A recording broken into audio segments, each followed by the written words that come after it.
कहानी। एक सर्द रात थी जब लामा तसेरिंग अपने ध्यान से जागे। उन्हें एक अजीब सी बेचैनी महसूस हो रही थी, जैसे कोई अदृश्य शक्ति उन्हें बुला रही हो। उन्होंने अपनी खिड़की से बाहर देखा और उनकी आंखें फटी की फटी रह गईं। दूर बर्फीले पहाड़ों के बीच कुछ अजीब रोशनियां चमक रही थीं। उत्सुकतावश लामा तसेरिंग ने अपनी गर्म पोशाक पहनी और उस दिशा में निकल पड़े।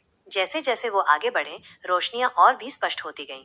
अंततः वो एक सपाट पठार पर पहुंचे, जहां एक अजीब सी गोल वस्तु उतरी हुई थी।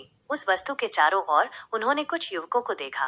वे साधारण इंसानों की तरह नहीं दिखते थे। उनकी त्वचा पीली थी और उनकी आंखें बड़ी और काली थीं। लामा तसेरिंग डर गए, लेकिन उन्होंने अपनी जिज्ञासा को हावी होने दिया। उन्होंने उन युवकों से बात करने की कोशिश की, लेकिन वे कोई जवाब नहीं दे रहे थे। वे बस गोल वस्तु के चारों ओर घूम रहे थे, कुछ अजीब उपकरणों को छू रहे थे।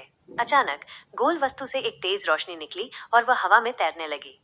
लामा तसेरिंग ने देखा कि युवक भी हवा में तैर रहे थे और वे धीरे धीरे गोल वस्तु के अंदर जा रहे थे। फिर गोल वस्तु एक तेज गति से ऊपर उठी और आकाश में गायब हो गई। लामा तसेरिंग स्तब्ध रह गए। उन्होंने जो देखा था वो अविश्वसनीय था। क्या वे एलियन थे?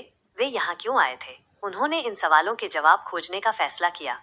उन्होंने अपने गांव लौटकर अपने साथियों को अपनी कहानी सुनाई, लेकिन किसी ने उन पर विश्वास नहीं किया। उन्होंने सोचा कि लामा तसेरिंग ने ठंड में अपना दिमाग खो दिया है।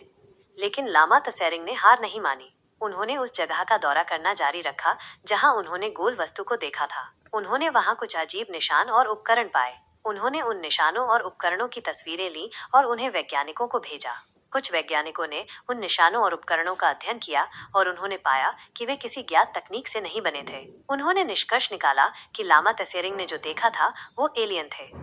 यह खबर दुनिया भर में फैल गई और तिब्बत एलियन गतिविधियों का केंद्र बन गया। पर्यटक और वैज्ञानिक उस जगह पर उमड़ पड़े जहां लामा तसेरिंग